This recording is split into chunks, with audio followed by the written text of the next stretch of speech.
Агай, айтсаңыз, мына акыркы кезде ошо мөөнөт өтүп кеткен товарлардын тегерегинде бир ызы-чуу пайда болду да.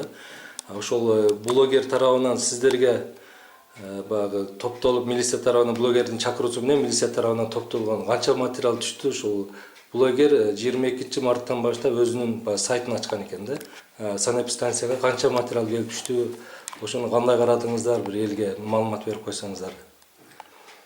Эми бул маселе боюнча өзүңүздөр билесиздер, 1 январь 2019-дан 1 январь 21 жылга чейин мораторий жарыяланган.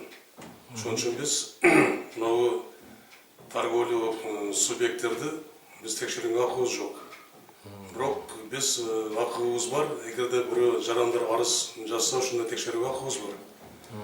Мына акыркы мезгилде Кадырбеков Бауыржан дегенден биздин адреске санэпидстанцияга 3 жолу арыз келди.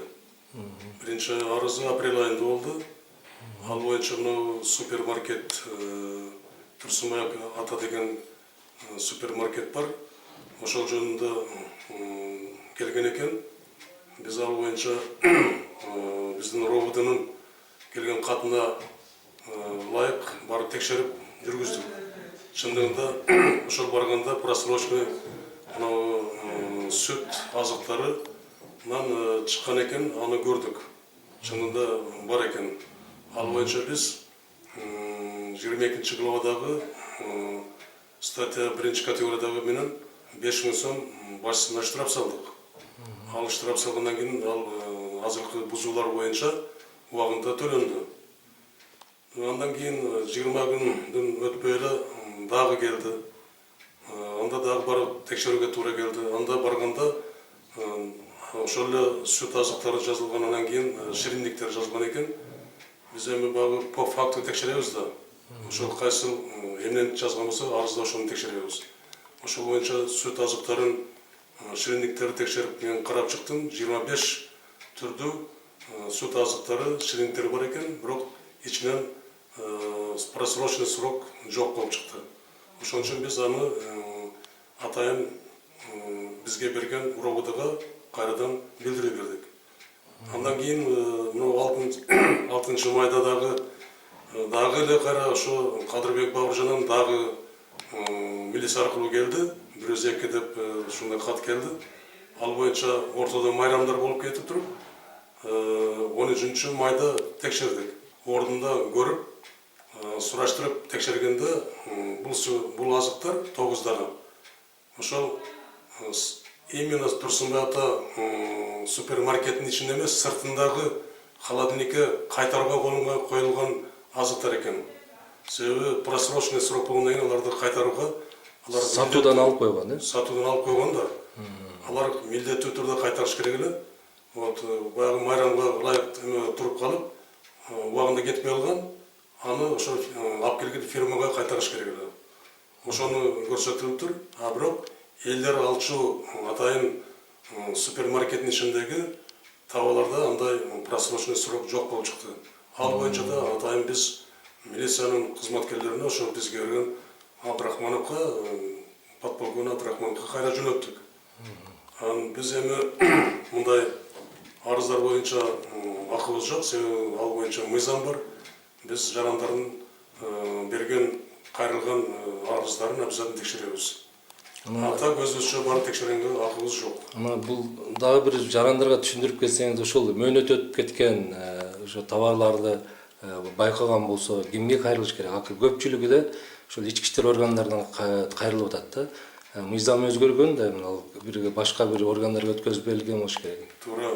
Азыр эми мындай мыйзамда уполномоченный орган деп, эгерде жарандар ушундай срок өтүп кеткен, просрочный срок мындай азык-түлүк товарлар болсо, булар биринчиден могу мамлекеттик санэпид көзөмөлдөө борборуна кайрылыш керек. Себеби милицияга кайрылыш керек эмес.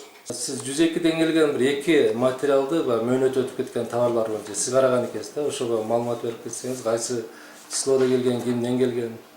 Ошо бизге 2 маалымат келип түшкөн. Мен 2 маалыматты карагам. Бул жерде 11 апрелде 2019 жылы Кадыржанов Бауыржандан арыз келип түшкөн 102-ге чалып, ошонун негизинде бизге материал келип түшкөн.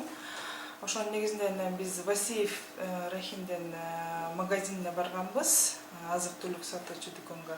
Ал жерде суроого өтүп кеткен, мөөнөтү өтүп кеткен товарлар боюнча жазылган, бирок биз баары текшерүү учурунда эч кандай мөөнөтү өткөн товарлар табылган эмес. Бул боюнча көрүп, акт түзүп, эскертүү берилген. Эгер мындан нарыда ушундай көрүнүштөр байкалган болсо, биз эскертүү бердик, биз тараптан жазана салынары эскертилди да. Андан сырткары 6 майда 2019 жылы дагы ушундай эле Кадырбеков Бауыржандан келип түшкөн, 102-ге чалып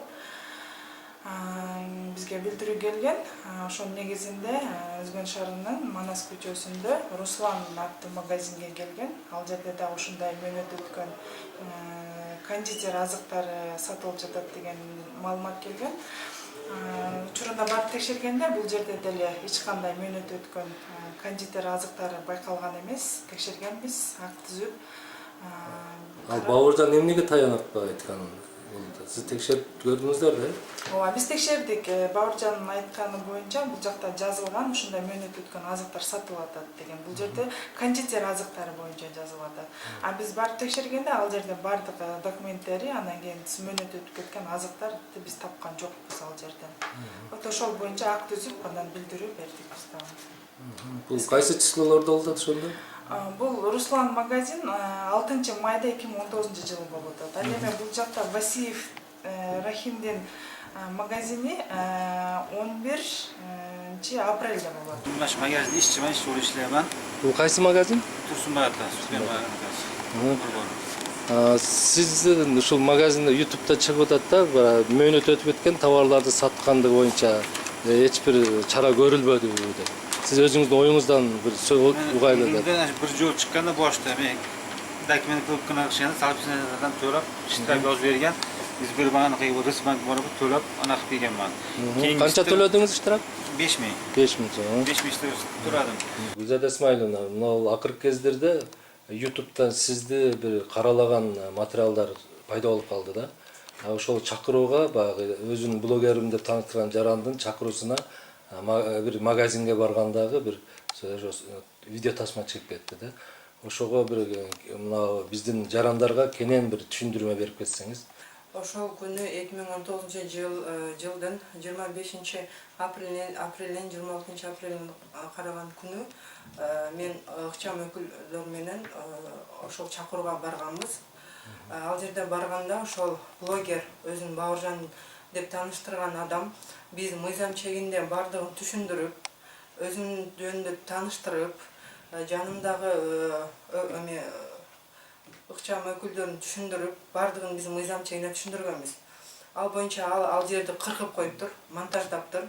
Андан кийин биз жанакы жерде мен айтып атам, что буга сиз албай элеңиз деп мен ага түшүндүргөнүм, ошол жерде ошол магазиндин сатуучусу срок өтүп кеткен товарларды аркасына жылдырып койгон. Жаңы срок менен келгендерди алдына тизип койгон. Сатыктан алып койгон, мөөнөт. Сатыктан ошо алынып, алар чекеге алынган. Ал именно чукуп чыгып, ошол срок өтүп кеткенди алып атат. Биз ошондо түшүндүргөнбүз. Сиз нол жагынан жаңы свежийни алыңыз деген мааниде түшүндүргөнбүз. Аны элдер туура эмес түшүнүп атат. Ал бул блогер ошол жерде көп жерин монтаждаган. Именно биз сүйлөгөн жер мыйзамда түшүндүрүлгөн нерсенин бардыгын алып коюп атат дагы, ал өзү ошол жерде өзүнүн сөзүн калтырып атат. Ал жерде эч кандай мыйзам бузуу болгон эмес. Срок бузулгандар өзүнчө турган, свежийлар өзүнчө турган. Бул боюнча полный Өзгөн Риттин меж эмесине түшүрүлүп, ал боюнча санап станция өткөрүп берилген. Ал өзүнчө провокация жүргүзүп атат. Бул жерде элдер ошого ишенип атышат. Бул жерде мындай бир тараптуу кароо кетип атат негизиненчи. Бул жерде милиция кызматкерлеринин бардыгы жамандап атат. Андай эмес. Ар бир адам өзүнүн укугун, өзүнүн милдетин туура түшүнсө, ушундай нерселерди жазбайт эле. Ошолор тараптан дагы эми арыздар келген. Бул ошол тартып, YouTube'га киргизип, кайра ошол жерден мен өчүрүп берем 5 миллион 10 миң сомго чейин акча сурагандар да бар. Бул боюнча азырынча 4 арыз келге түшкөн бизге. Ал боюнча да тергөө жүрүп жатат. Негизинен бул менин оюмча бул биздин кыргыз эл деп сүйлөп ушинтип чыкканы бул просто элге өзүн көргөзүп атат. Чынында бул ушул биздин Кыргызстанда жашап жаткан жарандардын келечегин ойлогон жок. Себеби алардан бул эси ошондой кыргыз элинин деп келечегин ойлосо бул неге только өзбектердикин текшерет, эмне себептен кыргыздардыкын текшербейт, бардыгын неге бирдей карабайт, бирдей кылбайт, эмнеге алардан кайра акча сурайт. Мисалы ошондой эле только бул өзбектерден ошону кылып атат. Бул өзбек кыргыздарды конфликтке келтирип атат. Кыргыз элим ошону түшүнбөй атат деп атат. Бул кыргыздардын келечегин ойлогон жок. Бул өзүнүн акча табуу максатын ойлоп жатат. Бул ошо ютубка чыгарган үчүн ар бир эмесине акча алып атат. Ошончо элден акча сурап атат.